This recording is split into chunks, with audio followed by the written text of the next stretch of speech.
newspaper for organising tonight's hustings, and also to the Grammar School for supplying such a wonderful venue tonight. Now, we're lucky to have candidates of such high calibre fighting it out to represent our Garland view in the Scottish Parliamentary elections, some of them being modest here tonight. Make no bones about it, these candidates sitting here, some of them are very high hitters, worked at the highest level in government. And although we might not agree with everything each candidate stands for, at least we can be sure of one thing, and that is they have the best interests of this area at heart. Now, the majority of them have even called Kell home at some point in time, so at least we can be reassured that they know this area and its issues intimately. So with that in mind, I would ask you tonight to be courteous to the candidates, and also please treat them with respect. And your candidates for this evening, please give them a welcome. For the Scottish Conservative and Unionist Party, Donald Cameron.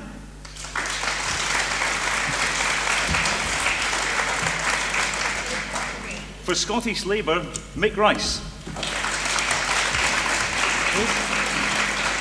For the Liberal Democrats, we have Reid. And to my right, for the SNP, Michael Russell. And you, yes, you can cheer tonight if you agree with what they say.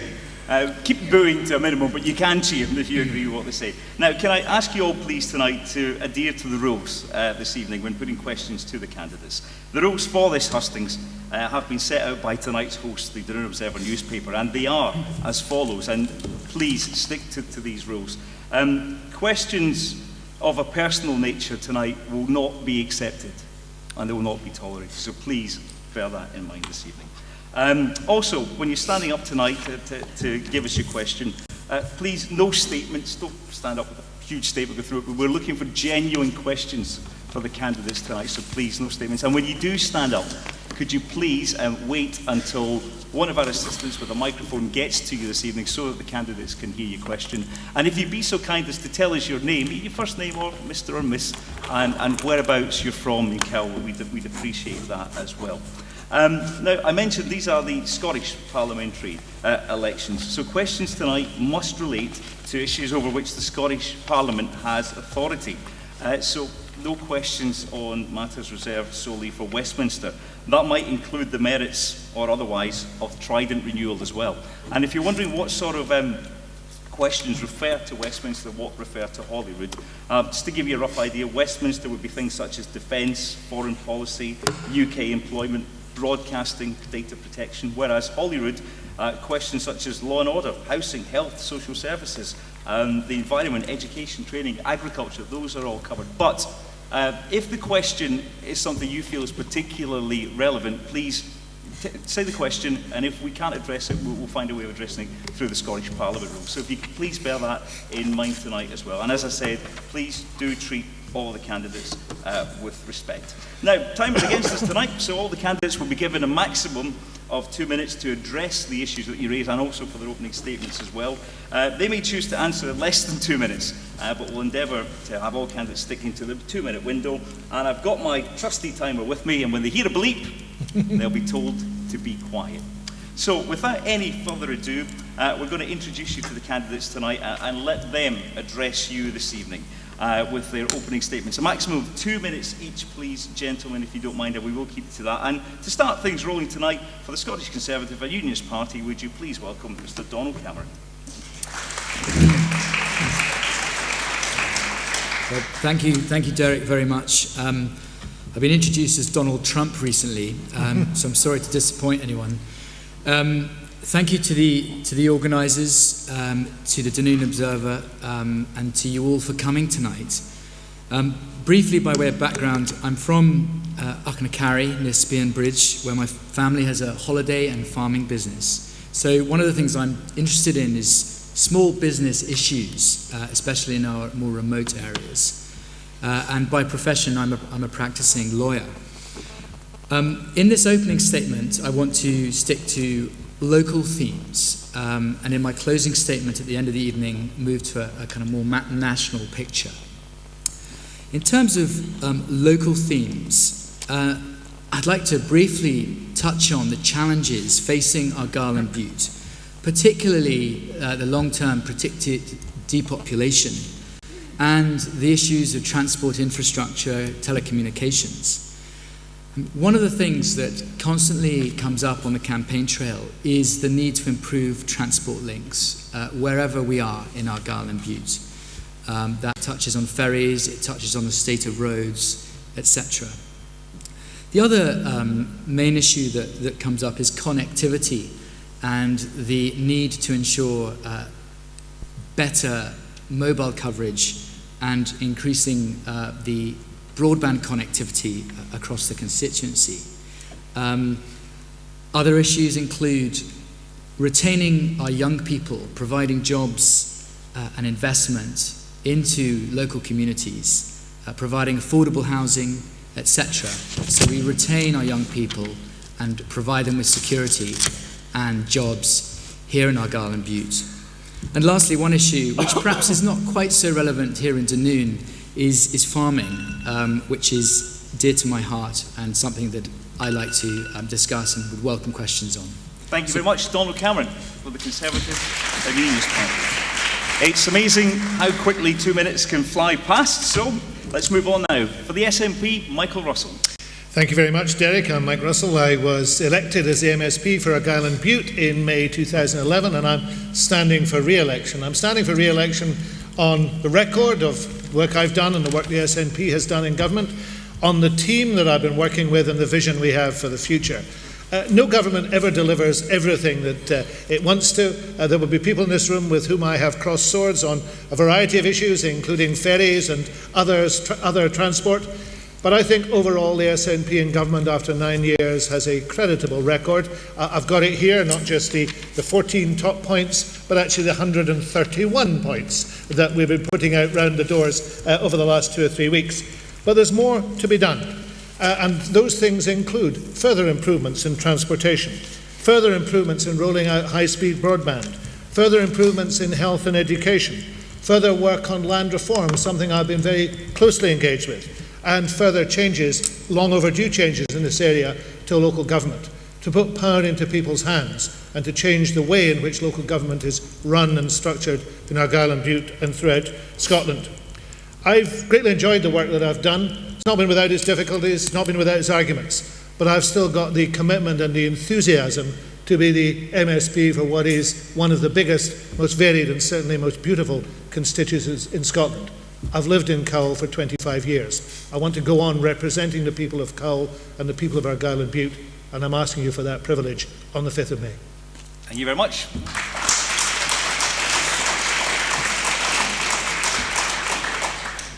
Bang on 2 minutes, which wasn't bad. Let's move on now to Alan Reid from the Liberal Democrats. Thank you, Derek, and thank you to the Dunoon Observer for organising tonight's event, and thank you all for coming along. As most of you will know, I was the Member of Parliament for Argyll and Bute for 14 years. I lost the seat last year. I lost it despite my vote actually going up, but unfortunately the SNP vote went up by more and the Tory and Labour votes collapsed. Such are the vagaries of the first-past-the-post system. However, the increase in my vote gave me the confidence to have another go. I live here in Dunoon. I've lived here for many years, and I want to represent Dunoon and the whole of Argyll and Bute in the Scottish Parliament. Over the next 5 years, I want to see the Scottish Parliament concentrate on growing our economy and delivering effective public services. We shouldn't be distracted by another independence referendum. We had one. There was a decisive result. We should move on from that. We don't want, like Quebec and Canada, to be bogged down in what was called there a never-endum. I want to concentrate on better public services. Here in Dunoon, getting a decent ferry service is obviously of supreme importance. We also have the rest and be thankful we want to sort out as well. Those are two of the important local issues I want to concentrate on. Thank you very much, Alan Reid.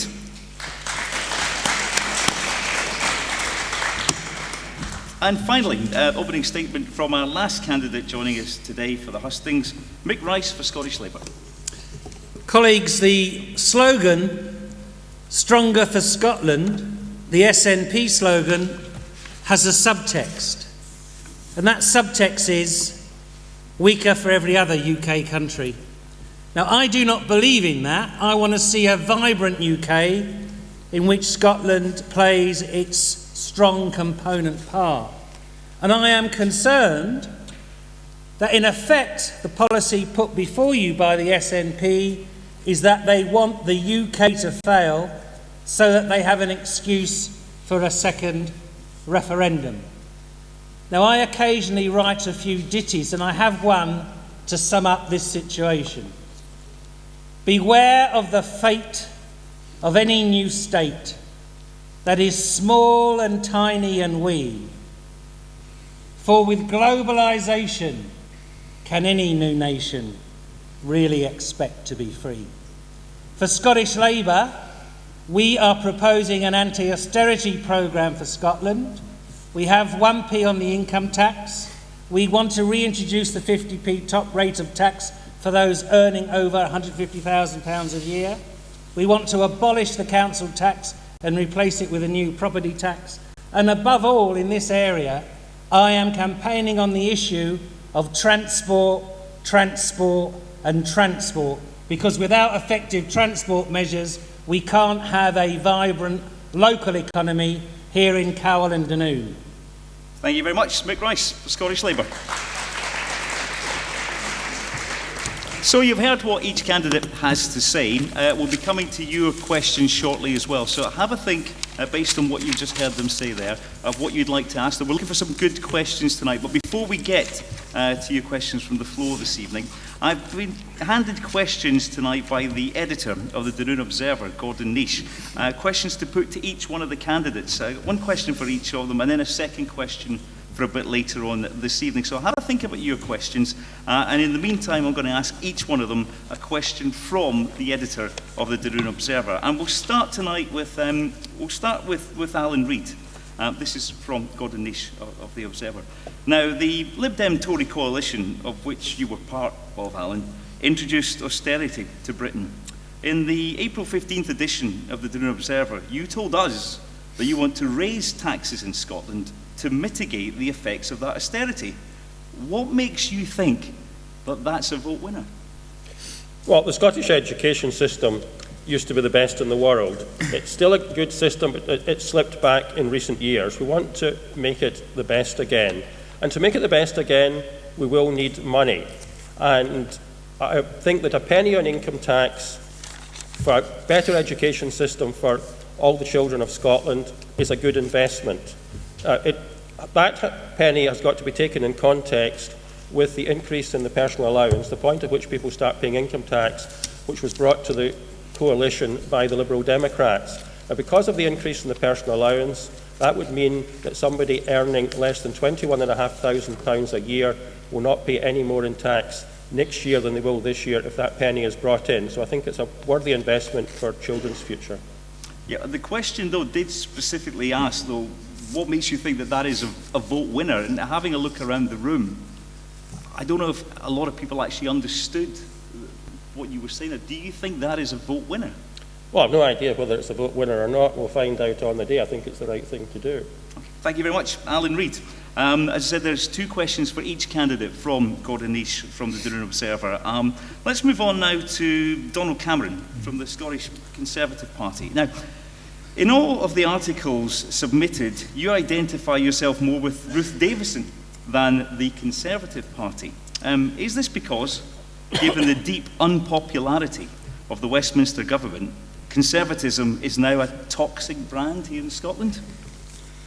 No is the answer. I think for many years we did struggle, but I think that Scottish Conservatism, as opposed to Westminster Conservatism, is different. And I think Ruth Davidson is a formidable leader. And we, just as the SNP placed store by Nicola Sturgeon, we place store by Ruth Davidson, because we say that she is best placed to lead a strong opposition to the SNP in the next Parliament. And if you look at our polling, we're polling very well, much better than we ever have. And we are neck and neck with Scottish Labour at the moment and have a chance of overtaking them and becoming the main opposition to the SNP in Scotland. So you're saying, do you think then that everything's quite rosy for the Conservatives in Scotland then? I think things are definitely getting better, yes. Getting better, but not quite there yet, you'll admit.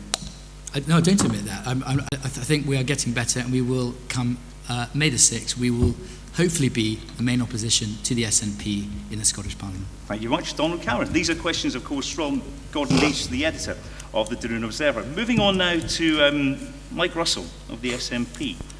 Michael, in the April 22nd edition of the Dunoon Observer, you told us that the council tax system was being reformed. The SNP government has criticised the council tax system since it came to power in 2007, and then went to the trouble of setting up its own commission to look at an alternative. So why was that commission's advice then eventually ignored? Because the Commission didn't come up with clear advice as to what the best system should be, and it is a very complicated thing to change a tax system. I think the SNP has been right to move cautiously on this issue, to find a way in which the council tax system can be developed to get a bit more money so that we can invest more in education again, because it's hypothecated to education, and to say that we want to continue to examine the issue of how local taxation should be put in place.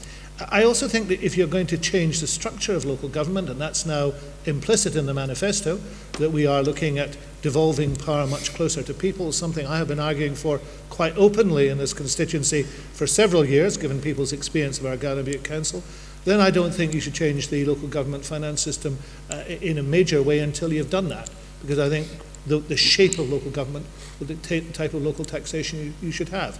So I think this is modest, incremental, and the right step forward. Okay, so reform of the council tax is on the cards then, yeah? Well, it's already started, and we're proposing not only a reform in the next Parliament and the removal of the overall cap on council tax, a very narrow band of which councils can increase it. But that will continue to take place, and it will take place with a change to local government. And I repeat, I think change to local government, in our Gallowbutte particularly, is long overdue. Thank you very much, Mike Russell, the SNP. And lastly, just now, I said each candidate has 2 questions from the editor of the Dunoon Observer. We'll ask the second question a bit later on. But lastly, for the moment, last question from Gordon Leach for Mick Rice this time. Mick, in the March 25th edition of the Dunoon Observer, candidates were asked to introduce themselves and give a brief profile. Why did you think it was appropriate to reply using a doggerel in which you admit was written for your last campaign, rather than give a formal, rational reply? In other words, do you not think that writing what was a poem was actually insulting and dismissive to the voters of Argyll and Bute? And before we do go any further, has everyone heard Mick's poem? We have.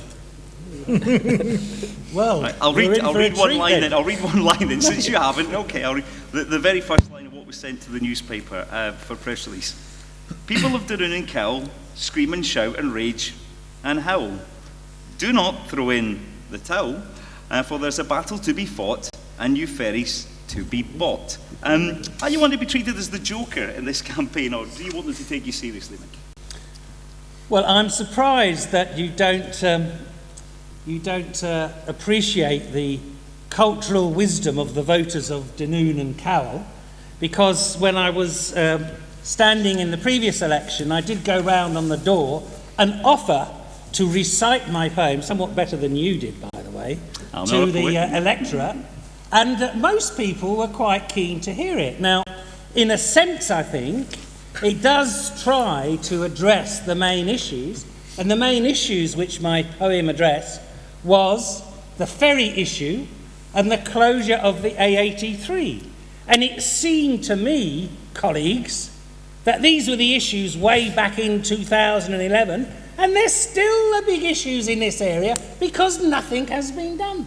So I thought it was entirely appropriate to remind the electorate of Dunoon and Cowell through this poem that it was still relevant and that the SNP government had not addressed and resolved the main problems which we faced in this area, which, as I indicated, in my view, are transport, and transport. So you don't think it was insulting then? It's what you're saying? No.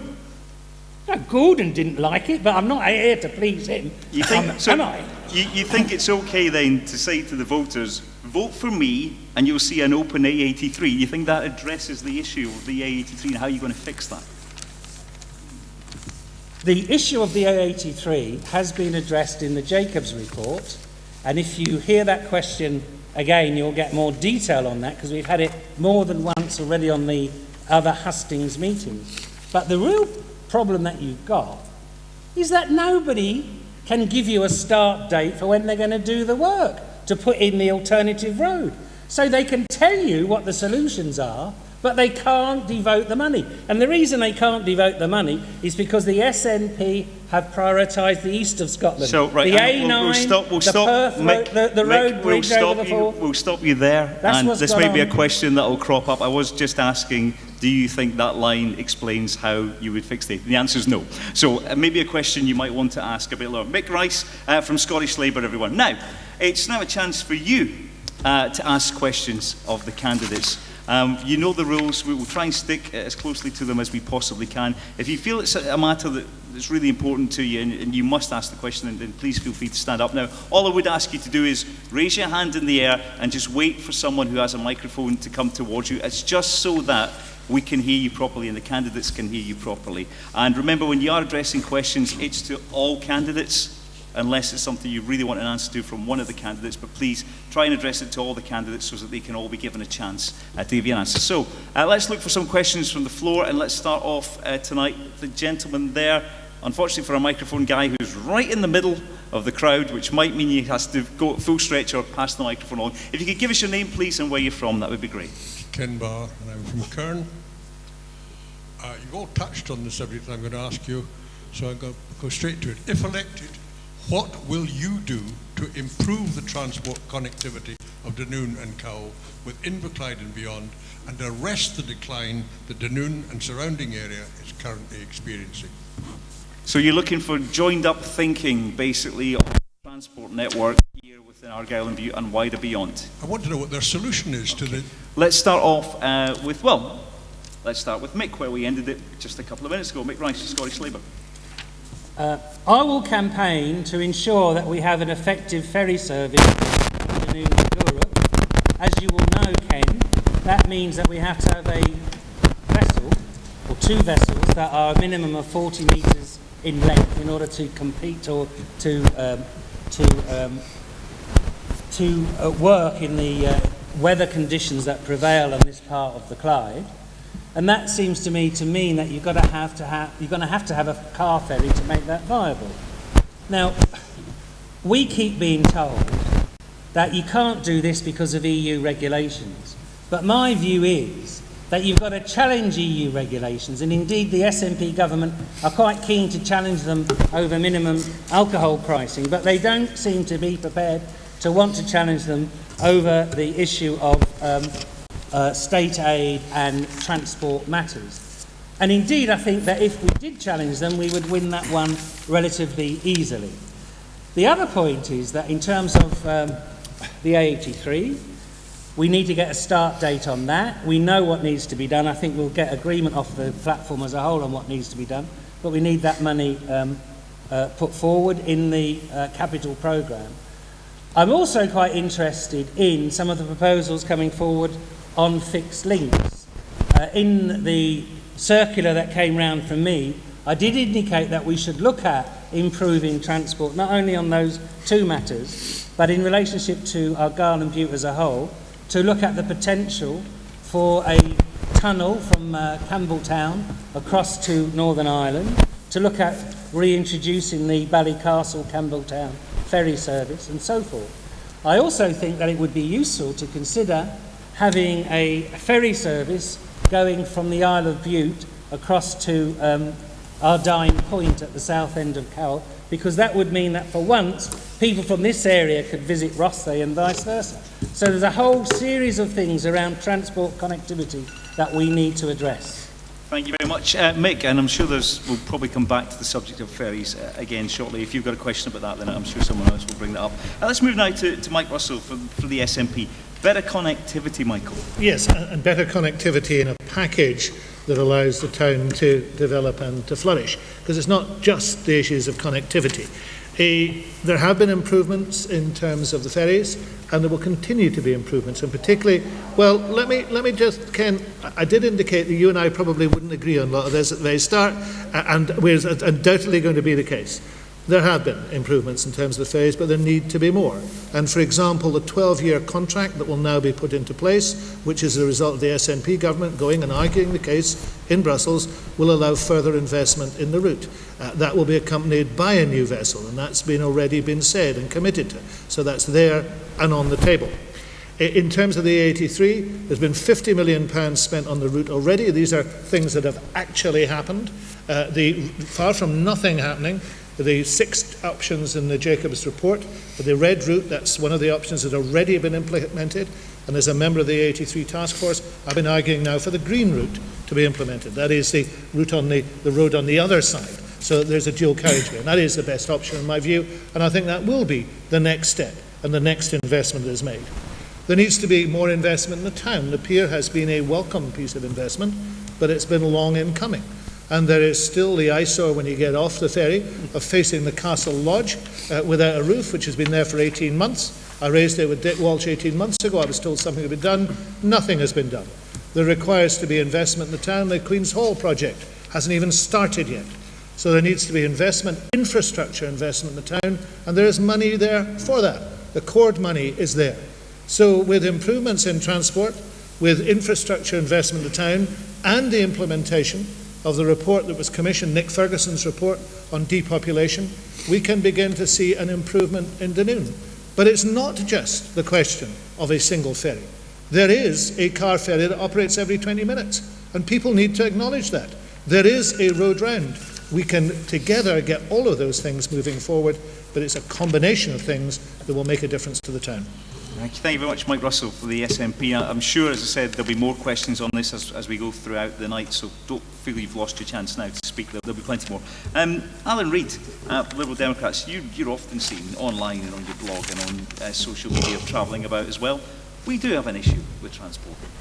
Oh yes, I mean, Dunoon quite definitely has an issue with the ferries. Let's start with the positive. We do have a good service for vehicles run by Western Ferries between Hunters Quay and McInroy's Point. But the other service between Dunoon and Gourock is quite clearly not up to the job. Vessels known locally as the bathtubs, I think, sums it up.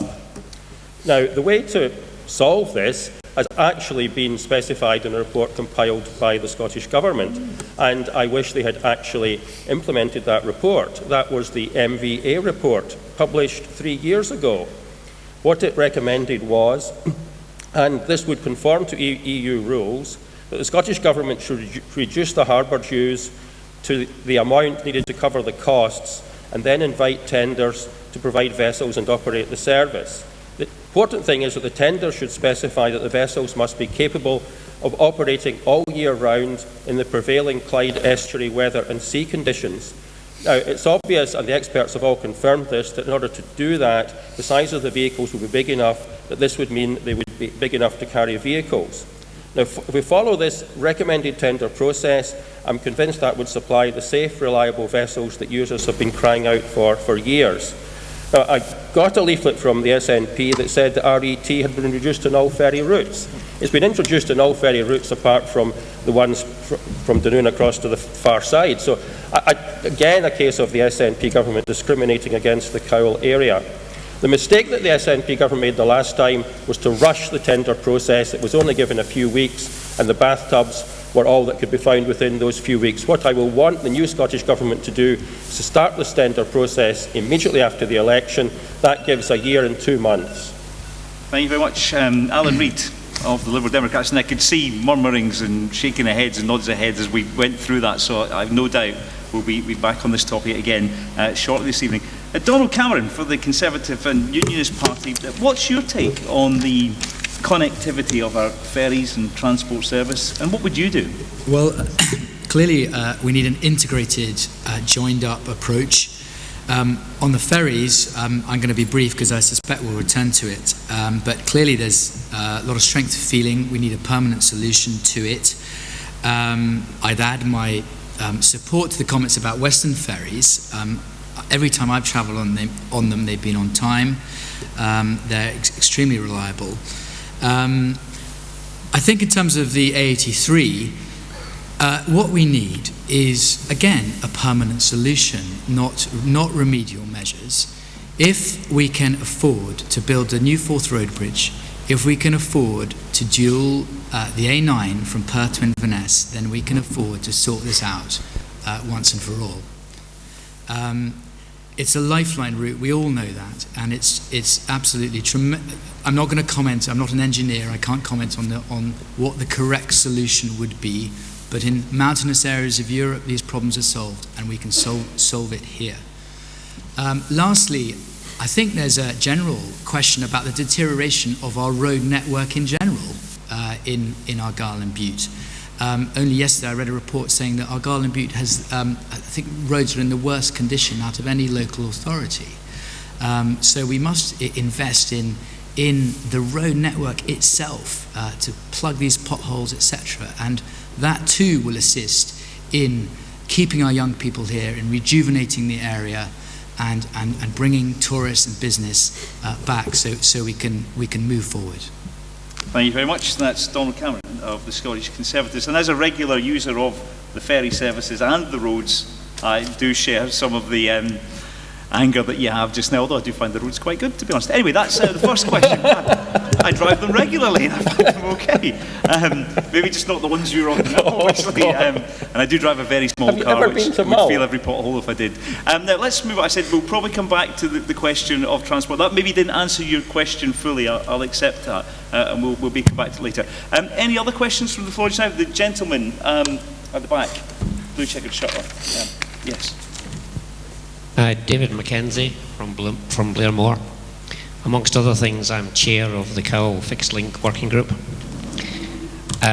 This is a group that's been working for the last several years, or a couple of years since the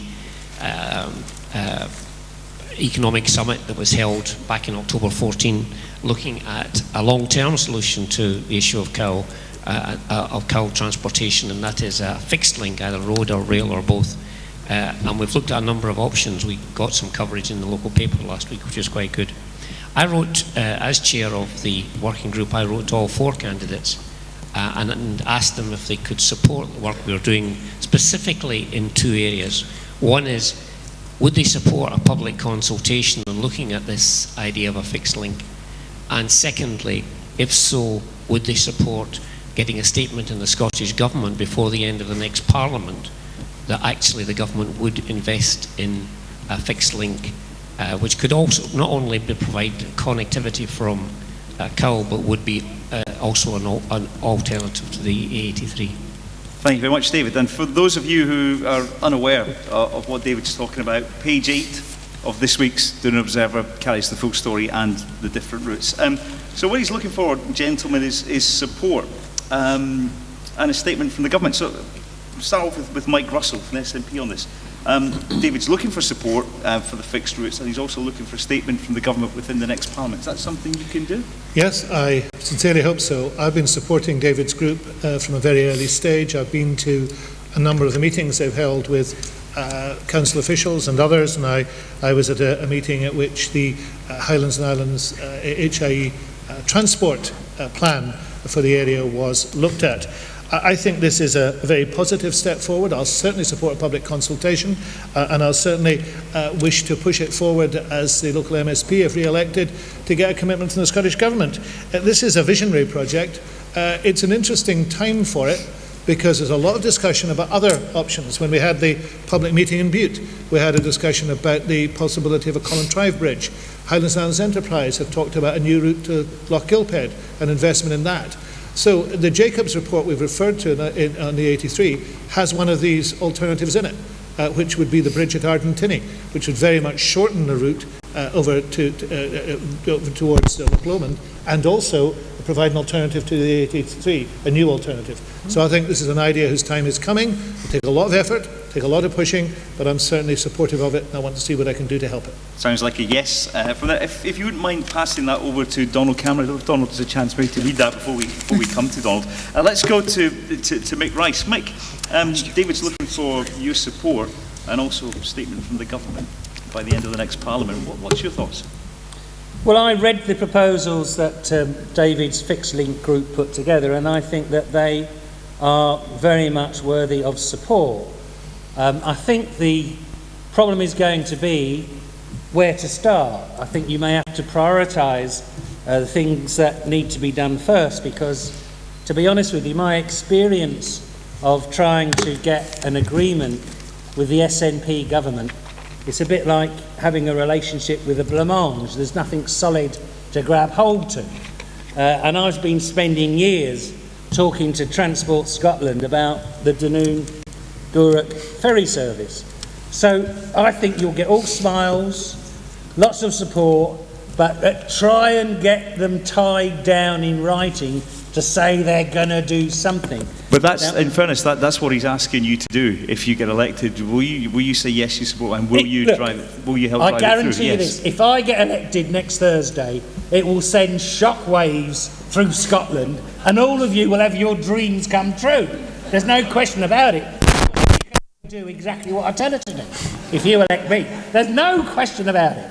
And so, therefore, you've got my unstinting support. Whether I win or not, David, let's put it that way. I'd say that's a yes, and we might hold you to that one, Nicola. And let's come to Alan Reid. You travel about the area quite a lot, Alan. What do you think, first of all, of David's? Have you had a chance to see the... Oh, I read the Dunoon Observer every week, and David sent me a copy of his plans as well. Will you give him your support, and is it something you'll help drive through if elected through government? Well, I think the important thing is, first, we have to sort out the simple things. Let's get a decent ferry service between Dunoon and Gourock and get the rest, and be thankful, sorted out. Let's do the simple things first. But in fairness, that's not what he's asking. I know, I'm coming to it, Derek. Hold your horses. That's not what he's asking. Yeah. And after we've got that done, yes, let's have this public consultation. But we must get the simple things sorted out first.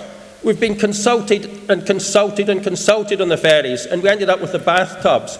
We've been consulted and consulted and consulted on the rest, and be thankful, and all we've had is a sticking plaster solution.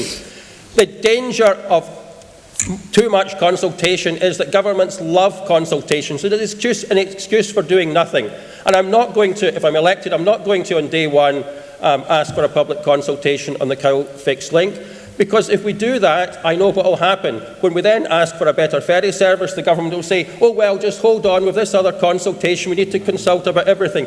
So let's do the simple things first, get decent ferries, get the rest, and be thankful, fixed, and then have a consultation on where we go from there. Thank you very much. So you're not saying no to the idea, basically you're saying... In due time.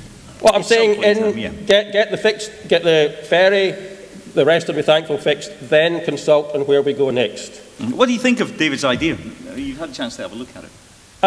Well, I think that two of them, that's the ones that involve more than one bridge or tunnel, I don't think not particularly enamoured with, because I think that would end up just taking just as long to get here as the existing links. But certainly the ones that involve just the one fixed link, I think, are well worth exploring. But I would want to consult, that's just my personal opinion, I think it's important to consult on the whole project, but only after we get the simple things sorted. Yeah, we'll maybe get a chance to speak to David in a bit more detail as well. But before we do that, Donald Cameron, you've heard what the other candidates have to say. David's looking for support straight away, and to get pushed through in the next Parliament. What's your thoughts?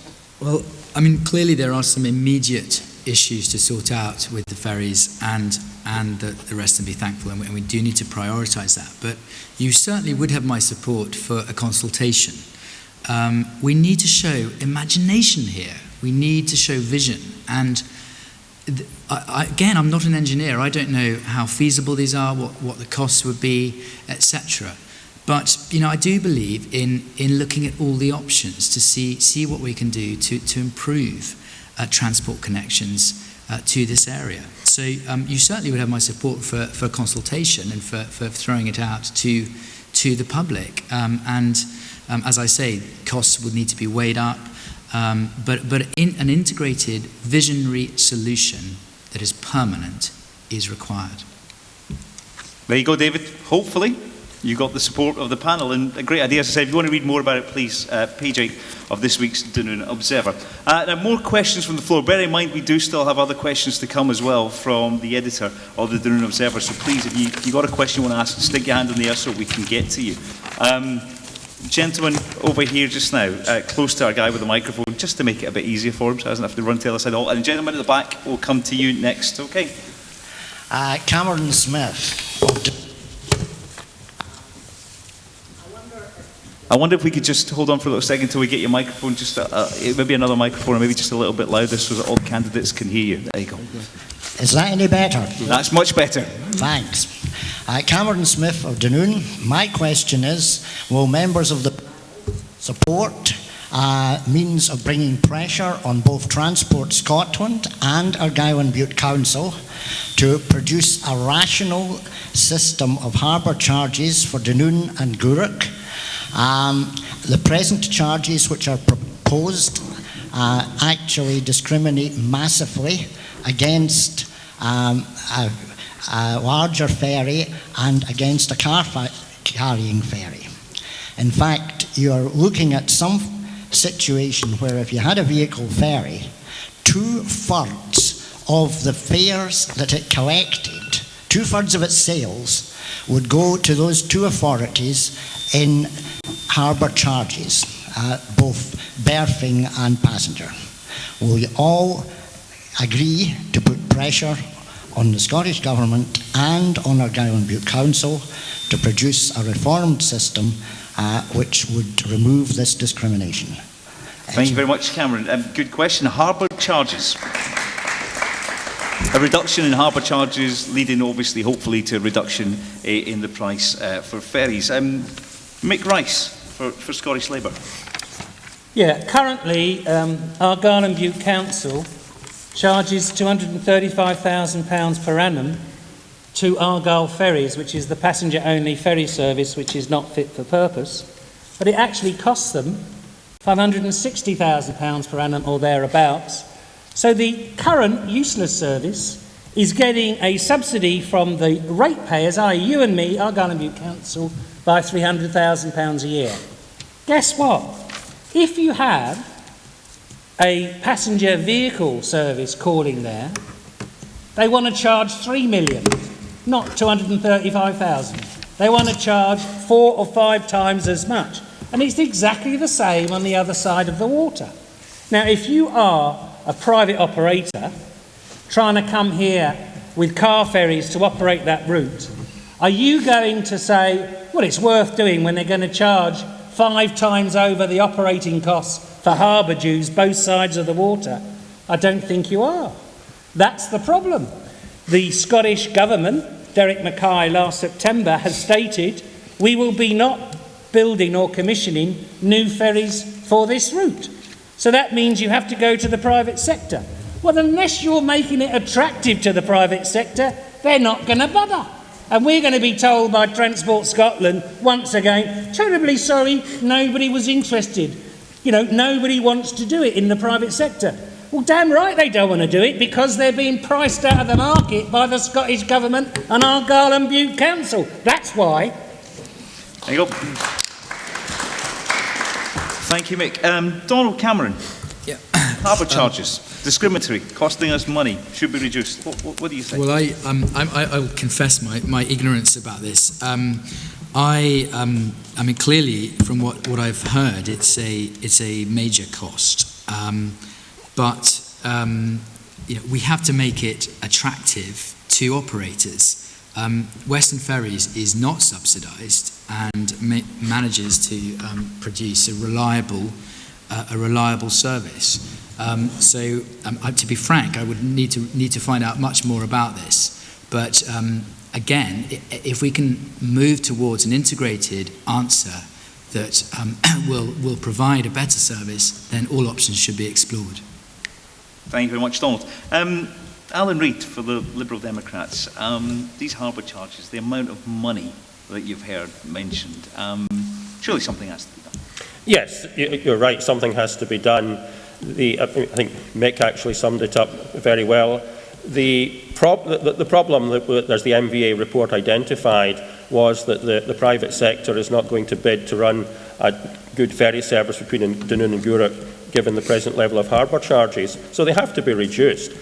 I mean, at the Gourock end, which is under the control of the Scottish Government, it's simply a bookkeeping exercise, because I think I'm correct in saying that every ferry that uses that terminal is subsidised either by the Scottish Government or by Strathclyde Partnership for Transport. So it's simply a bookkeeping exercise in the public sector. So there's absolutely no reason why those harbour dues there should not be reduced. Now, I would put the pressure on the Transport Scotland first to reduce the harbour charges there, and then after, if we succeed in that, I would then turn to Argyll and Bute Council, and I think having got Transport Scotland to reduce them at their end, the pressure would then be on Argyll and Bute Council that they would not want to be seen to be the ones to block a decent ferry service at Dunoon. So I think if we succeed with the Scottish Government, I think we'll also succeed with Transport Scotland.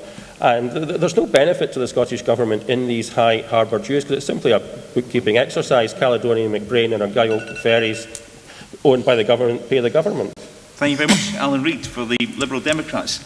Michael Russell from the SNP. Transport Scotland, Argyll and Bute Council, Scottish Government. Where does the problem lie, and what can you do about it? Well, I've already done what Ronnie Smith has asked to be done. As he knows, I have already written to the Scottish Government on several occasions saying not only should the ferry charges be reduced, but actually they should abolish CMAL, which is the body that charges them on the other side of the water. I think CMAL is a useless, unnecessary body, and I've made it absolutely clear I don't think it forms any useful function. The issue with Argyll and Bute Council is more complex, and it would require additional subsidy for Argyll and Bute Council in order to overcome that ferry. But yes, I entirely agree. Ferry charges are a big issue, but they're not the only issue in this. And it's quite important to recognise that. Just reducing the ferry charges won't actually change the issue of European law and competition. Derek Mackay has actually said he would like to support the building of a new ferry for this route, and has said he wants to do so after the next tender. And and I go back to this detail, that with a tender process of 12 years, it is much more likely the commercial company will want to invest in a new vessel. That's why we did that. That's why I spent so much time trying to get the Transport Minister to go to Brussels and say from 6 years to 12 years, because that opens up the possibility of investment. But it is very, very complicated to support competition against an existing private operator. And if you think about that, in actual fact, that has to be the case. You know, in very simple terms, if you have a shop that sells something and the state comes in and supports your opponent and subsidises your opponent, you wouldn't like that at all. You'd go to court to stop that happening. So there is a great many complications to be resolved. I want to see it resolved. Of course I want to see it resolved. But at the present moment, it's more likely to be resolved by enhancing the passenger service further, which has needed it and which has improved. Things like the Kursk being provided in the winter was something I fought for and did happen in the end of the day. And it's happened 3 years in a row. But moving on to the next stage of allowing a transport system to operate with a subsidised passenger service and a non-subsidised vehicle service is very complex and difficult indeed. If it wasn't that, then it would have been solved by now. That's the obvious thing. After 35 years, if it wasn't that, it had been solved by now. It is very complex, but it can be solved, but it has taken an enormous amount of time, and it's not just ferry charges. So is the problem with the tender process and the time scale that the contracts are awarded for, is it the harbour charges? Is it... The problem, the very root of the problem, Derek, lies, and I'm sorry to embarrass Donald with this, it lies in the work that was undertaken over 30 years ago to encourage Western Ferries to set up and to have a commercial operator on this route. This is the only route in the subsidised network that has a commercial opposition of this nature. As a result of which, the state is trying to support one type of provision, and there's already commercial provision on the route. It's good commercial provision, it's providing a good service. But that's at the root of it. And unpicking that after 30 years, or 35 years, has proved incredibly complex. It was described not by me, by others, as the most complex problem on the network. We'll probably come back to this as well again. Cameron, hopefully that answers the question for you. It's a complicated answer, but hopefully it does answer you. Now, okay, so if you could hold on a second, sir, just till we get a microphone to you, that would be great, Cameron. It doesn't entirely, because in point of fact, one, The question of EU legality for competition depends upon whether or not the vehicle section of the service runs at a profit or a loss. If the vehicle section is being subsidised, then it could be a breach of EU law. If the vehicle section makes a profit on its own, it is not a violation of EU law, is quite legitimate, and provides competition against a monopoly service. Absolutely acceptable. Now, this is where the question of harbour charges, etc. comes in. If you had a reasonable level of charges, then the likelihood is that a substantial profit would be made by the vehicle section. It wouldn't require any subsidy. The subsidy would only go to dealing with the passengers. If you had a situation like that, it would be completely compatible with EU law. Now, that is well summarised in the MVA report, and I know some candidates have read it and are familiar with it, but I think it's more or less required reading for anyone who wants to deal with this question. So the answer is, at the moment, you have impositions which reduce or abolish any profit the vehicle side would make, and therefore create a problem. If those are removed, then according to all the projections from the experts that the Scottish Government hired, it would be profitable, and therefore there would be no case in EU law for contesting it. Cameron, thank you very much for a very well thought out, very well researched question and answer, dealing with the EU as well, which is thankfully one thing we hopefully won't have to talk about today. Now, sorry? Yeah.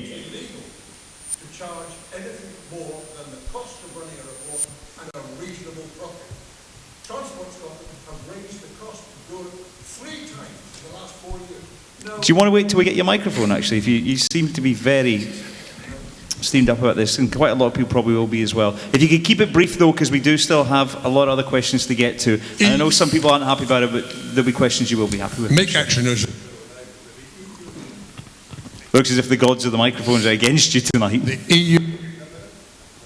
It won't be your fault. Yeah. If you just like to speak nice and loud, we'll hear you. Well, it seems to only work at one angle. The EU are quite clear, and they have case law to prove this. You are only allowed to charge per port what it costs to run that port plus a reasonable profit. You cannot do, as CMAL do, have a network charge, because they make a network charge for the whole network that's throughout the whole of Scotland. It used to be 1.9 million. Now it's 3 million for Dunoon alone. Okay, right, very well. Thank you for adding that to it as well. As I said, we'd like to concentrate on those matters that deal solely, obviously, with the Scottish Parliament as well. It's the Scottish Parliamentary election. So I said, hopefully no more talk about the EU. Gentleman at the back, blue jumper.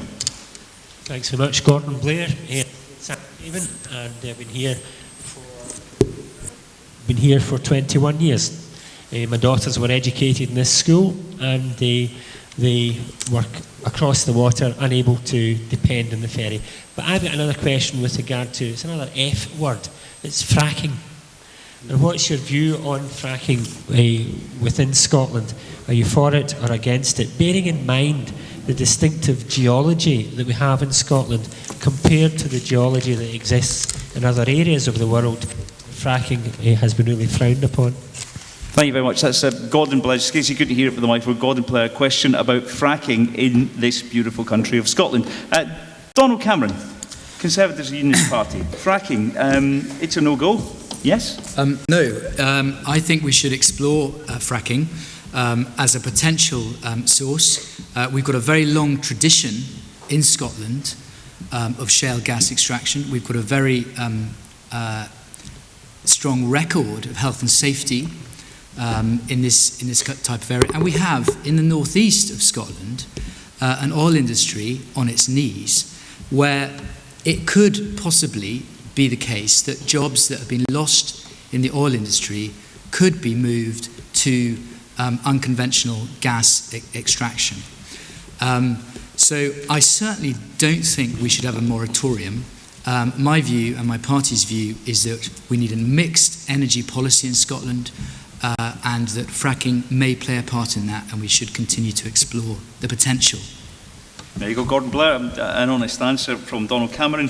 Alan Reid, the Liberal Democrats, what's your position on fracking? Well, the Scottish Government has a moratorium while scientific research is being done into how safe fracking in Scotland would be. It's a position I support. I think we should take decisions based on sound science, but also with the precautionary principle.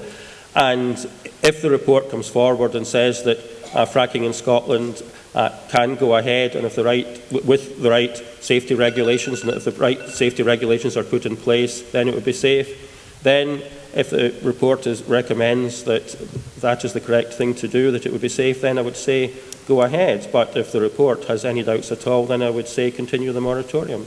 So proceed with caution, Yes. from Alan Reid. Mick Rice for Scottish Labour. Your position on this? The Scottish Labour Party have publicly stated that if they are elected to the government next week in Scotland, they will ban fracking in Scotland. No ifs, no buts, they will ban fracking. Thank you very much. Quick answer, simple answer there from Mick Rice for Gordon Blair. Mike Russell, the SNP. Donald Cameron, yes for it. Alan Reid, cautious. Mick, against. SNP's point of view? I'm against. The SNP's position is that there would be a moratorium until it was proved safe. Occasionally one goes further than one's party. I've said publicly before I'm utterly against it for 3 reasons. I'm against it for safety reasons. I don't think you can prove it's safe. I'm against it because I want Scotland to be Europe's first renewables nation, and that's an ambition we should stick with.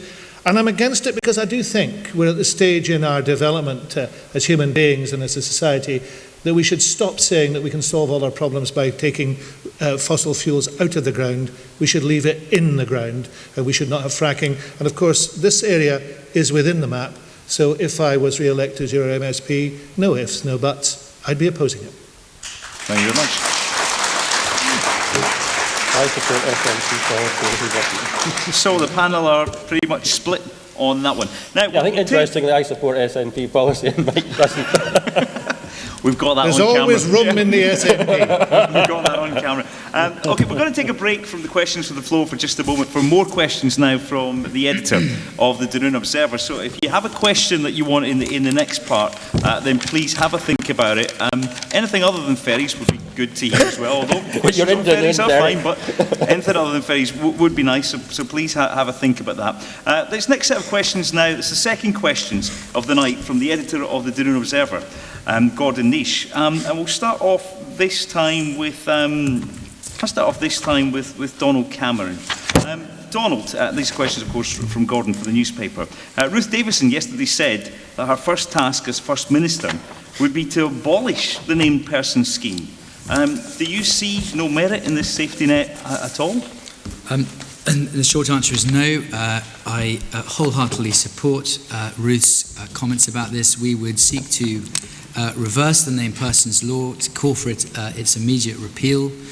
We see it as intrusive, a statist policy that doesn't meet its objectives, and we will, as I say, immediately call for it to be repealed.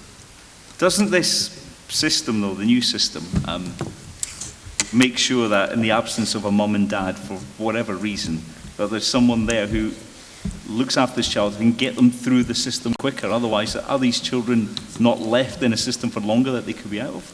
Well, there are. I think you're specifically posing the situation where there isn't a mother and father. Yes, that's the reason. That's the safety net. Yeah. There are a number of professionals in that kind of situation. There are teachers, there are health workers, there are social workers, etc. And they do an amazing job in this country. They put a lot of hard work in, and they are rarely praised. But there is an infrastructure that can support children, vulnerable children, and I just simply do not think the named persons law is the solution that is sought. Thank you very much, Donald Cameron. These are questions, I said, from Gordon Nish from the Dunoon Observer. Let's move on to Mick Rice now, Scottish Labour. Now, in the April 15th edition of the newspaper, you said that a Labour-controlled Scottish Government would abolish austerity. How would that be achieved and how would you pay for it? We would abolish austerity by increasing income tax by a penny. That is, we would use the powers that have been devolved to the Scottish Government. We would increase income tax for those earning over £150,000 a year, i.e. we would put in the 50p income tax rate for them. We would earmark that for educational purposes. In addition, we would abolish the council tax and introduce a new property tax. Most of you may be aware that the council tax is based upon notional rental values on a property in April 1991. Clearly, it's completely out of date. Something needs to be done. We've come up with a new property tax to do that. 80% of people would be better off under that system. 20% would be obviously worse off. There would be more pain, I suppose, for those that are well off. But then, of course, they can afford it.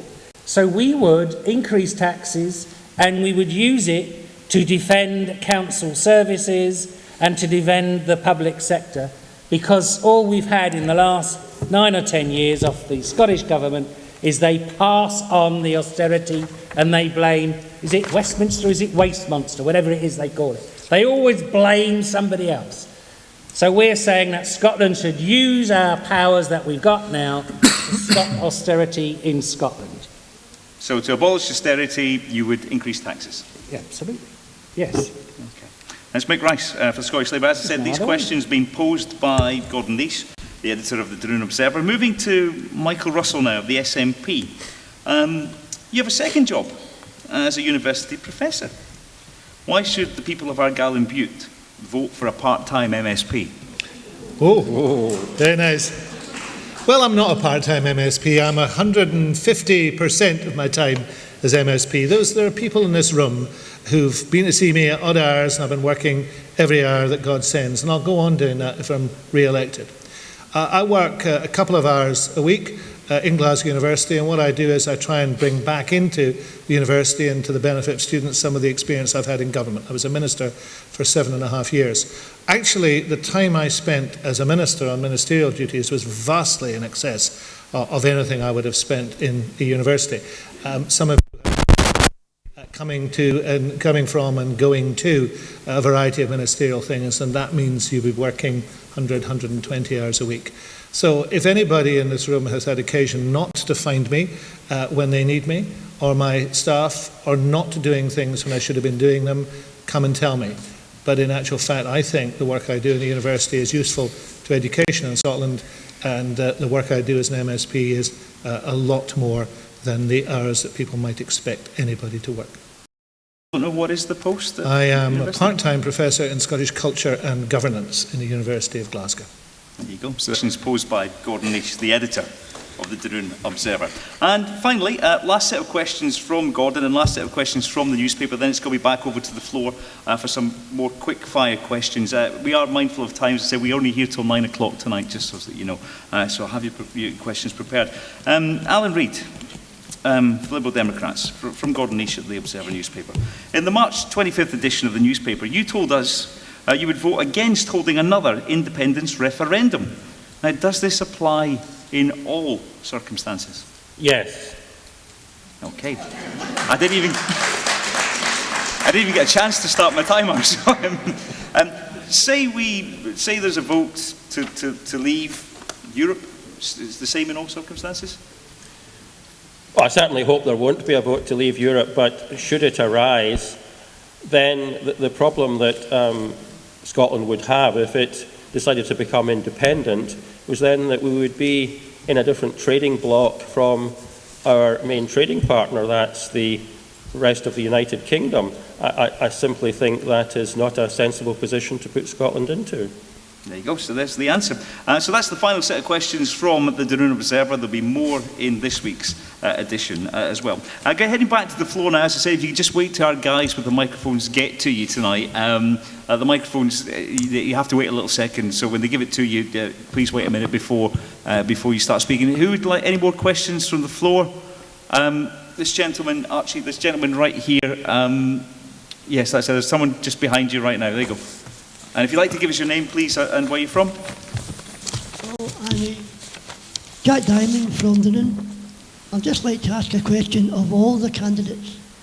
As a local resident in Dunoon, I have noticed over the last couple of months that there are still signage in Dunoon to regard that there is a ferry between Dunoon and Gourock.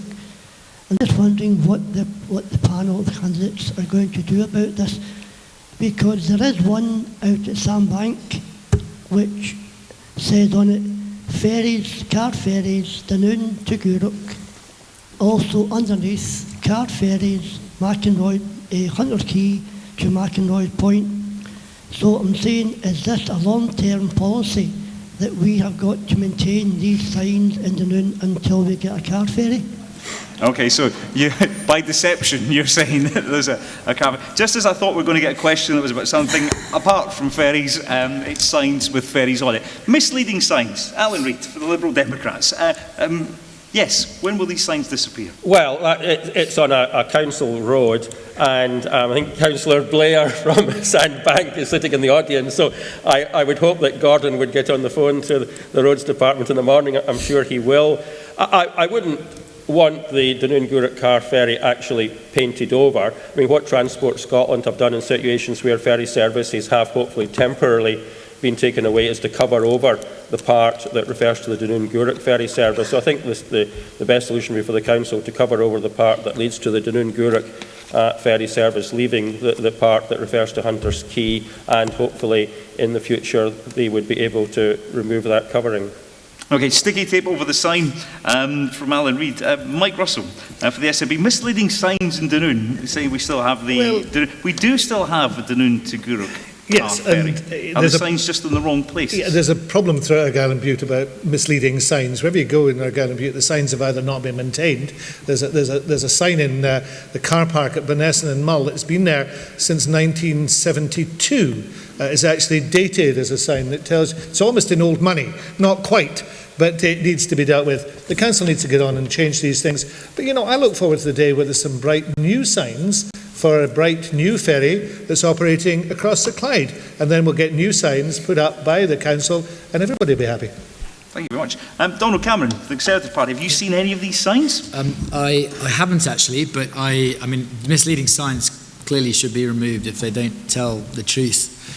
So I'm fully in favour of removing anything that doesn't reflect what is actually happening at the moment. I mean, the other thing we must remember is the tourists who visit, and they must have accurate information. So clearly it's important that they must be accurate. Thank you very much. And Mick Rice, should we just leave the signs up in the vain hope, as the audience member said, that we get the ferry back? Well, I have to say, Chairman, that I've never been known to be appreciative or friendly towards Argyll and Bute Council, but I do have a little bit of sympathy with them, because I do note they have been putting up some new signs in the town centre. In fact, in dual language signs that have only recently gone up. So they are getting round to it. But I am, I have to say, prepared to go the extra mile on all of these issues. Mike Russell and Ronnie Smith in a room until they can all agree on a way forward for the ferries and for signage. That's what I'm prepared to do. Well, some of those people aren't here to answer for themselves tonight, so you'd maybe have to wait until they were here before you suggest that. Hopefully that somewhat answers your question tonight. Something hopefully now not about ferries. Gentleman right at the very back in the black or blue jumper, yes.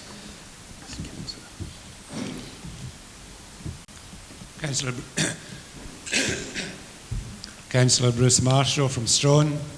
A new question, different topic.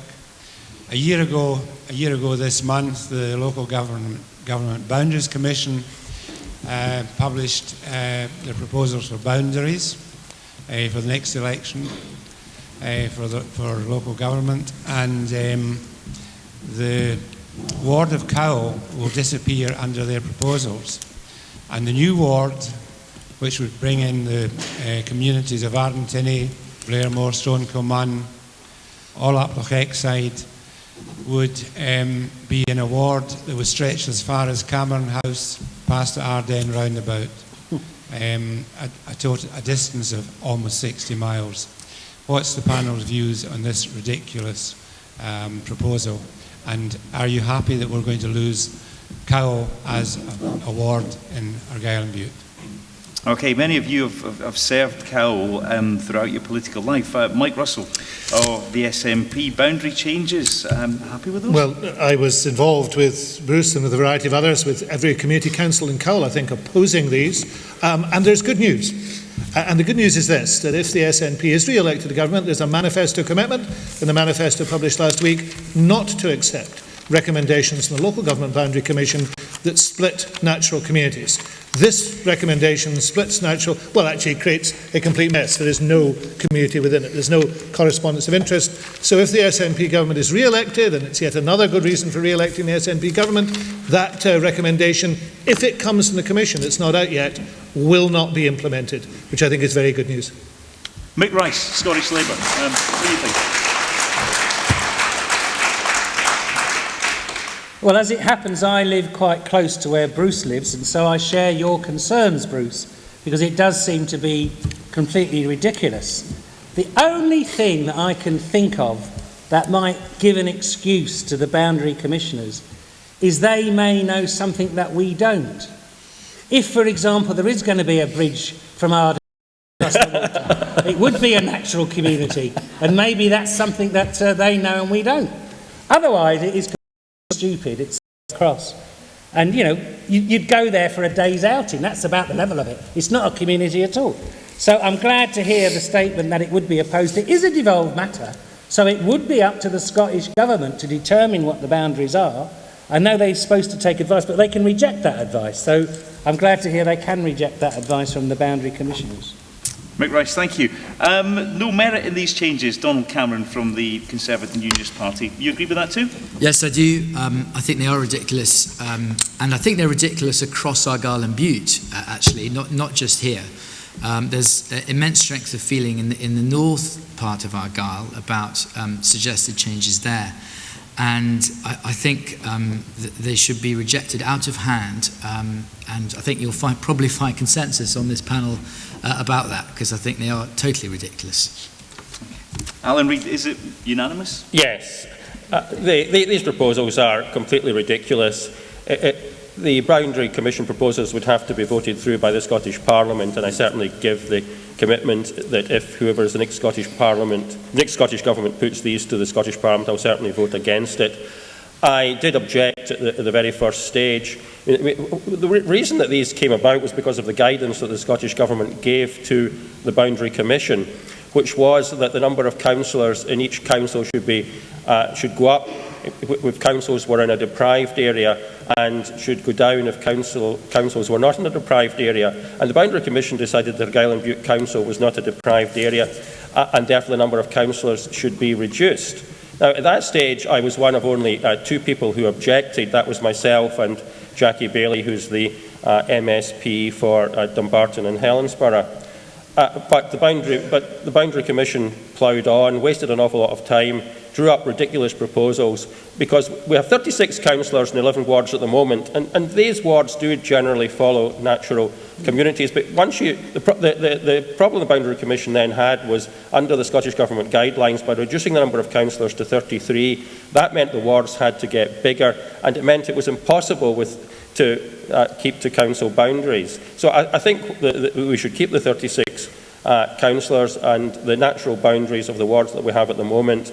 There's a whole lot of money has been wasted on this. I'm confident it won't go through because it's completely ridiculous. Thank you very much. There you go, Councillor Marshall. They're all in agreement with you, which you'll be happy to hear. More questions, please, on the floor. Bearing in mind we've got a lot still to get through and not a lot of time. So, This lady over here, we haven't heard much from this side of the hall this evening. Lady in the blue with the scarf on. Then I'll come to the gentleman at the back, and then the lady with the cardigan on after that. So lady in the blue just now, thank you. Hi, Christine Togwell. I live in Huddersfield. Unemployment in Scotland is above the national average and rising. What can government do to create well-paid, skilled jobs in Scotland to keep our young people here, helping communities and Scotland to prosper? Do you want to see people staying in the community, staying in Scotland? Well, stay in Scotland. And, I mean, you're talking about depopulation of Argyll and Bute. My son's going to university in September. He won't be back because there isn't skilled jobs locally. Alan Reid, a lack of skilled jobs in Argyll and Bute in your constituency, youngsters leaving to go away, never to return, decreasing population, it is a problem. Oh, it's certainly a problem that affects most of Argyll and Bute other than the Oban area. I think that education is the key here, and that's why we want to put more money into education. We need to give our young people the skills they need, and we want to reverse the college cuts that the present Scottish Government has put through. We'd like to see more apprenticeships. I'd also like to see Highlands and Islands Enterprise get more money to be able to support local businesses. In some parts of Argyll and Bute, local businesses tell me that they would like to expand, or people say they'd like to start a business, but they can't find suitable premises. In some places there aren't the small industrial units that are needed, and I would like to see Highlands and Islands Enterprise work with the council to produce these. It's a long way from Dunoon, but one of the things that I think could be a game changer for the Argyll and Bute economy as a whole is to bring the UK spaceport to Machrihanish. I think that would be great for the area, and that's something that I would certainly lobby for. So there you go. Michael Russell for the SNP, keeping skilled workers here in Kells. The biggest issue in Argyll and Bute is the one you've raised, and it's connected to depopulation. The area is losing population faster than any other part of Scotland. As it loses population, it loses services. Essentially, there is no generator in the economy. I've been working with a variety of people over the last few years, and we finally persuaded the council 2 years ago to commission a major report on depopulation from Nick Ferguson, the chair of B-Sky-B, who happens to have a house over at Kilfinnan. That report came out about 3 months ago. I am desperate for the council to adopt it and get on and implement it. I've brokered a meeting between John Swinney and the council leader and the chief executive just 2 months ago to talk about the way the Scottish Government could support that. And if we can now work together to get that happening, to get that report implemented, then we'll reverse depopulation. That will create new jobs. But the report is full of detail. It's not just connectivity, it's encouraging small businesses. There are issues of education, although further education needs to be focused on qualifications, and actually qualifications for work. It's about continuing to invest in business, particularly small business, which is happening, and there are increasing numbers of small businesses getting help. It's increased apprenticeships. But it's a relentless focus from the local authority, from your local representative in the Scottish Parliament, from your MP, from everybody, on implementing that report and focusing on the issue of depopulation, so that in 1-2 generations, because it'll take time, we have reversed that decline in Argyll and Bute. If the decline continues in Argyll and Bute, what you're talking about will continue to happen. People will leave and not come back. Businesses will close. Services, there'll be too few people, particularly in the rural areas. Services will continue to decline. That's the focus. Depopulation. Nick Ferguson's report has many of the answers, but we've got to do it. And we've got to do it together to make it happen. And that's what your member of the Scottish Parliament, working with the Council and others, has to do from now on. I've worked with Nick on his report. I'm really keen to be part of putting that into place. Thank you very much, Mike Russell from the SNP. Mick Rice from Scottish Labour. How would you halt this decline?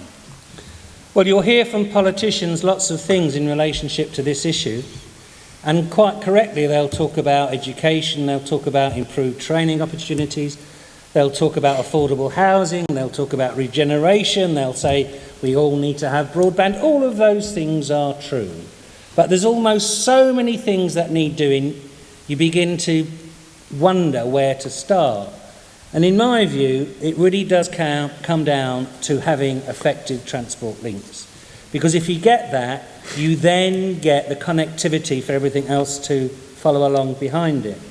I was told, by the way, that the Borders Railway, which was a big investment on the east side of Scotland, came about largely because the council leadership there were in favour of it. They actually didn't have the money to do it, but they kept standing up, asking for the money and saying this was necessary for their area.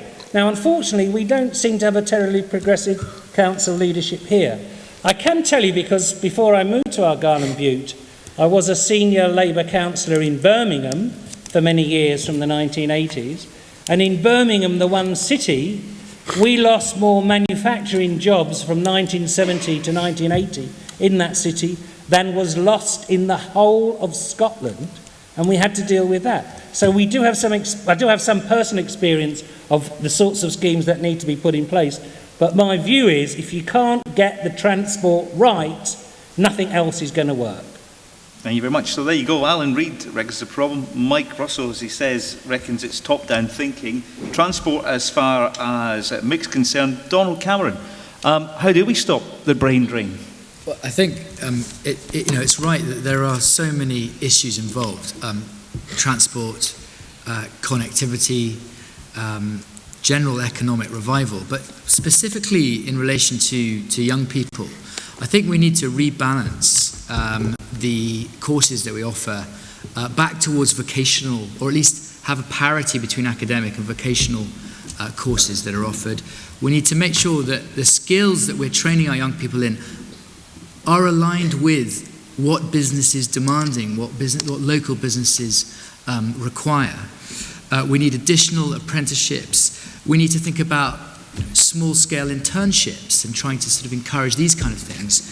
We need to, one of the things my party is very keen on is skills academies that specifically train people to certain skills.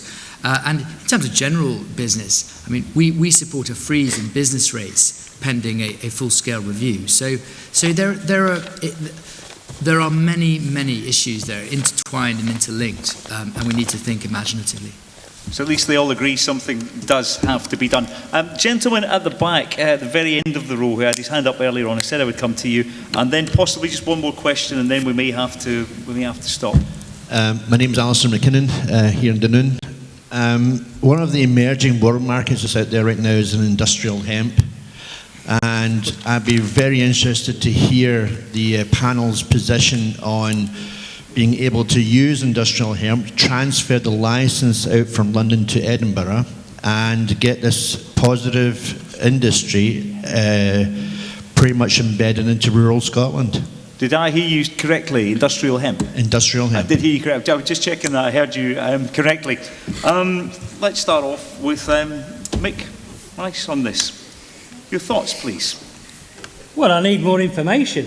When you say industrial hemp, I'm presuming you're talking about fibres for rope making, as opposed to hemp for smoking. Do you want me to respond to that?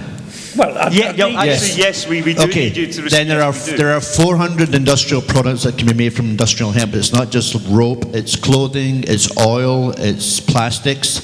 You can hempcrete. So, just to speed it up, basically you're not talking about drugs, right? We just speed this up. It's in the same family, but it's like comparing a potato to... Is your question relating directly to that, though?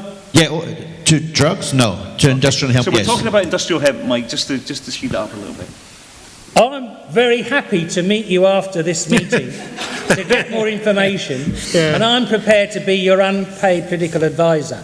How's that? That's the best. There you go. There's an offer you won't get any other night. Alan Reid from Liberal Democrats. Industrial hemp. Well, I'm afraid it's not a subject I have to admit I have a great deal of knowledge about. So what I suggest is that if I'm elected as your MSP, give me your phone number and I'll speak to you the week after the election, and I'll take some advice from you, and I'll go to Highlands and Islands Enterprise and we'll try and get something sorted out. The offers are flowing in thick and fast. Donald Cameron for the Conservatives. I have no knowledge about industrial hemp. I'm surprised that Alan has a little, but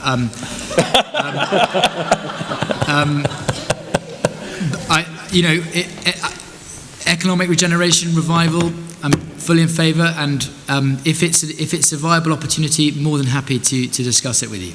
Michael Russell, at least it's not a question about the ferries. That's all you have to think about just Though now. I'm sure that industrial hemp could be used by ferries in some way if we tie it together.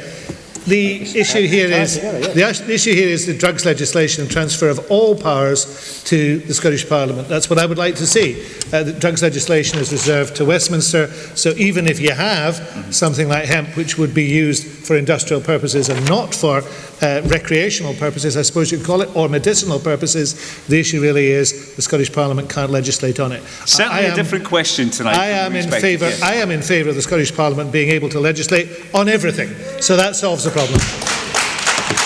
I hope you got the answer you were looking for. A gentleman who's been waving his hand for the past 10 minutes just now. Yes. And we may try and squeeze in one more from a lady who has said we would speak to. So one more question after yours. Okay, to try and make it a little bit more light-hearted and a bit more compassionate here, I love Scotland. Scotland welcomes everybody. There's refugees and children dying all over the place. I just want to see a wee bit of your heart from the four of you up there, so as we can get to know the candidates, not just set answers, but with what's going on, how would you help to lead the Scottish Government into being compassionate with the refugees and the hell that's going on in people's lives? Compassion. Compassion within the government. Mike Russell from the SNP, how do you answer that? To take a serious point on it, I wouldn't refuse to take 3,000 children, which is what the Tory party voted for last night. I think that was a disgraceful decision. I've worked very closely with Humza Yousaf, who was the immigration minister. I worked closely with the council on the issue of taking refugees to Rothesay. Scotland is not full up and Argyll and Bute is not full up. We should have our doors open, and that enriches us, and it also actually helps us to begin to solve our depopulation problem, because we bring people in who have a great deal to contribute, and they bring us a great deal. I met with some of them last week. So as far as I'm concerned, it is an open door policy at the moment, and we should be encouraging people to come here, and we should not have hard hearts, and we certainly shouldn't be voting to refuse children on their own admission to this country. That is a disgrace.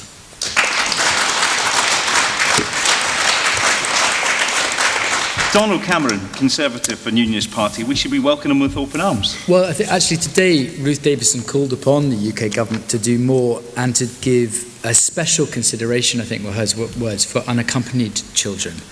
I'm the father of 3 children under the age of 6, and I don't think I have a hard heart myself, and I hope I don't.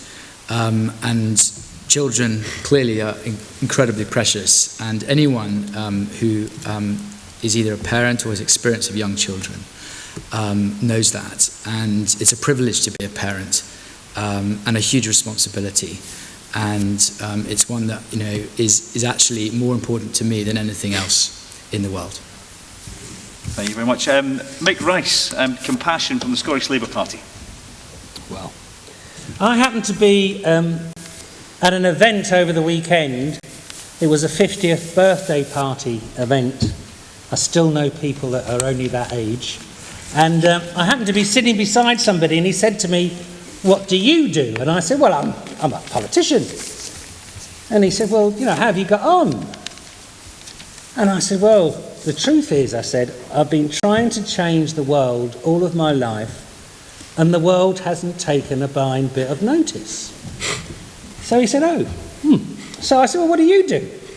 And he said he was, had been, the executive director of the Directors of Public Health. And I said, "Well, have you done anything?" He said, "Yes." He said, "I think I have. I've changed the world."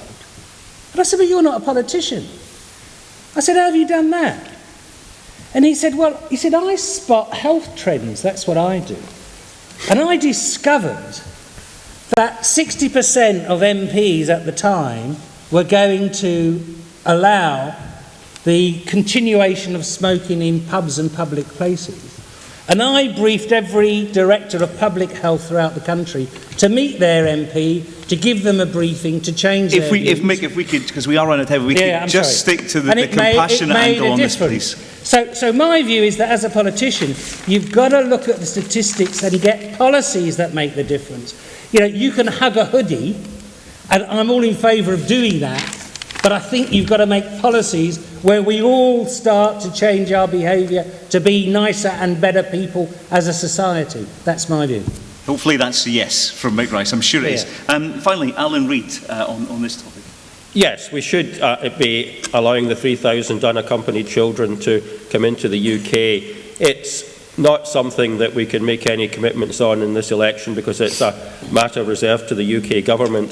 So if we were members of the Scottish Parliament, I would certainly lobby the UK government. But judging by the vote last night, I think that their minds made up and their hearts closed to this. But I certainly hope that all the other parties who voted in favour of admitting the 3,000 unaccompanied children last night will keep up the campaign, and hopefully the government will listen, because we're a wealthy country and we could easily accommodate these 3,000 unaccompanied children. One of the worst types of situation you can be in, to be a child alone in a strange country, so we should be compassionate and allow them in. So there you go. They all have a heart. Hopefully I answered your question. One final question from the floor, and I'm going to ask the candidates to keep their answers as brief as they possibly can as well. Please, question. Okay, briefly, Alan McCrossan from South Cowell. Just to follow up on Christine's point, can I ask each panel member how they will support youth engagement in allowing young people to actually influence how things will affect them in Argyll and Bute going forward? So how will they support youth engagement in Argyll and Bute and specifically in Cowell? Mick Rice, here in Cowell, supporting the youth to get involved in every aspect of things. How are you going to do it? Well, I think mainly it's about ensuring that there is an effective budget at a council level to engage with youth through the community and youth education service, which I'm sure is under threat. That does need to be protected, and I'd want to ensure that there was a protected budget introduced at a Scottish level, forcing local authorities to spend money on looking after their youth and providing those sorts of activities. Seems to me that if you do that, you then actually save money further down the line, because if you invest in youth, you actually get grown-up responsible adults at the end of the day, rather than ones that are going to misbehave. So I would be in favour of having a proper budget for youth and community services. They got a budget for community engagement for the youth. Alan Reid. Well, I think the important word is dialogue. I would want to meet with young people, discuss with them what they would like to see here in Cowell. I would, as the MSP, I would go to schools, talk to the pupils, and find out what they think is needed, and then try to make that happen. I think consultation, dialogue, and then try to make happen what a consensus emerges and what people want. I think that's the way to take it forward. Donald Cameron, how do you get the youth engaged? I think dialogue is incredibly important. I mean, actually, when I stood in a previous election, one of the best hustings I went to was a school hustings, the young people there are incredibly engaged, very interested politically, very active, and obviously now in this election, 16-year-olds can vote. And it's that kind of thing. We need to be talking to our young people and speaking with them, understanding their concerns, etc., etc. So I would love to meet school children and young people and ask them and talk to them and consult with them. I think it's incredibly important. Mike Russell, for the SNP, engaging the youth in the area. Well, I'm glad that we introduced voting for 16 and 17-year-olds in the referendum, and we've continued it in every contest in which we're involved. And its involvement in democratic structures. There is a youth forum, there's a Scottish Youth Parliament. I encourage young people to attend my surgeries. I would encourage young people to stand for election to community councils and elsewhere, and to be involved in the structures that exist. You've got to fund them through the council, but you can also, as an MSP, get out there and make sure that you are talking to, listening to, and being accountable to a young person, and that's the reality of it. It's not just an opting in and at some stage you'll take responsibility. The MSP is as accountable to young people as they are to any other citizens within the area, and they should see them in that way. And I've met regularly with groups of young people and young people on their own, and sometimes been taken to task by them, and that I hope I will continue to be so. There you go. Take them to task is hopefully the answer you were looking for. Now, I'm afraid we've almost just about run out of time. I know there's still some questions that you wanted to ask, but unfortunately we do have a time limit here at the grammar school. So I'm going to ask each of the candidates to sum up in 1 minute for the end of this tonight. Hopefully you've had a chance to make up your mind, but if you're still undecided about some of them, they'll each be given 1 minute to address you as the audience, and this will be the final minute and there's no more questions after this. So I'd like to start with Mick Rice of Scottish Labour. Mick, your 1 minute starts now. I believe that Argyll and Bute has been short-changed by the Scottish Government in the last 10 years, and we need to do something about it. We need to get more capital commitment into Argyll and Bute, particularly with relationship to transport issues. If you vote for me, you will get a campaigning MSP that won't toe the party line. I would be and am Argyll and Bute's man in the Labour Party and not the Labour Party's man in Argyll and Bute. So I would be a campaigner on your behalf, and I would be fighting there to get resources that you deserve. Thank you very much. Mick Rice, Scottish Labour. Moving on now to Alan Reid from Liberal Democrats. Your 1 minute starts now, Alan. Concentrate on improving the economy and public services. Let's put the referendum behind us. Not another one. I live in Dunoon. I would continue to live in Dunoon. I would open an office in Dunoon as I had when I was an MP. I want to see the Scottish Government deliver not just for the Central Belt, but deliver for the whole of Scotland. That means for Dunoon, reliable ferries on the Dunoon-Gourock route. It means a permanent solution at the Rest and Be Thankful so that it's open all the time. I want to improve our education service, superfast broadband and 4G mobile coverage throughout the country. We need to improve our health service, particularly at a local level. There's a rural GP crisis. If we don't do something, it's going to get worse. That has to get sorted out. But concentrate on serving the local community and working with the local community.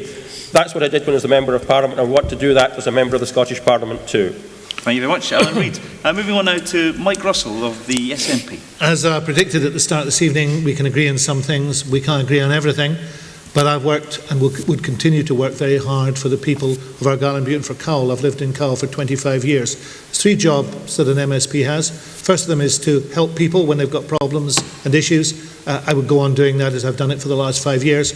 To work with communities to help them solve their problems. I've done that for the last 5 years and I hope to go on doing it. And to represent you in the Parliament when legislation is going through, and I've also done that. I'm keen to go on doing it. I hope that I can do it as well as possible, and in the end perhaps we will agree on everything, but we're agreeing on a lot, getting a lot done, but there's a lot more still to do. Thank you very much, Michael Russell of the SNP. And finally for tonight, Donald Cameron of the Conservative and Unionist Party. As promised, I'd like to look at things on a sort of national level, having started locally. Our pitch to you at this election is that the Scottish Conservatives, under Ruth Davidson, we will hold the SNP to account. It's likely the SNP will be in power, let's be honest, polls show that. The question is, who will be an effective opposition? Who will hold their feet to the fire? Now the answer, without doubt, is Ruth Davidson and the Scottish Conservatives. Labour hasn't laid a glove on the SNP in the last 9 years, and I ask you to recognise that, particularly with your second list vote, that the Scottish Conservatives will be a strong opposition. Secondly and finally, if you're one of the 2 million voters who voted no in the referendum, we will stand up for you. We're 100% committed to the Union, it's in our name and it's in our DNA. The last thing we want is another referendum, so let's move on. We're the only party who can stand up to the SNP, and I seek your support next week. Thank you very much, Donald Cameron. Now, unfortunately, ladies and gents, not only are we out of time, we're also over time, which means we now have to go. Hopefully, tonight's Hustings has helped you make up your mind. If not, there'll be full reaction and analysis in this week's Dunoon Observer newspaper. And also, if you'd like to watch the Hustings back live again, it's on replay, courtesy of our friends at Democracy Live. Just Google the name Democracy Live and you'll find them. My thanks tonight to David McDowell, our cameraman. My thanks this evening to Gordon Nish of the Dunoon Observer and to David Mitchell and the team here at Dunoon Grammar School. But finally, my most thanks tonight to you for being a wonderful, fantastic audience. We hope you got the questions and the answers you were looking for. Also, my thanks to Donald Cameron from the Conservatives, to Alan Reid of the Liberal Democrats, to Mike Rice of Scottish Labour, and to Michael Russell from the SNP. Unfortunately, due to the lack of female candidates, may the best man win on the 5th of May. Thank you. Good night. And ladies and gentlemen, thank you to Derek McIntyre for hosting and chairing the event so remarkably well. Thank you and good night. Thanks, Gary. It's always good for us a professional doing it.